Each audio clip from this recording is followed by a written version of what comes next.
I'm recording a video already.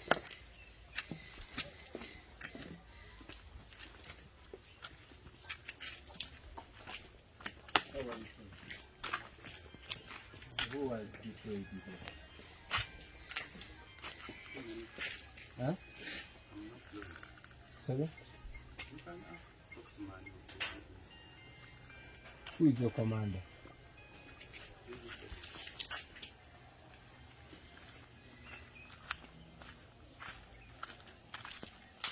You just come into my house and without anybody instructing you. Do you know you have bypassed? Do you know you are Trespassing in my house? You know this is our compound. You know you're seated in our compound. If you are visitors, you should introduce yourselves. Madam, did you come to visit me? Who is your commander?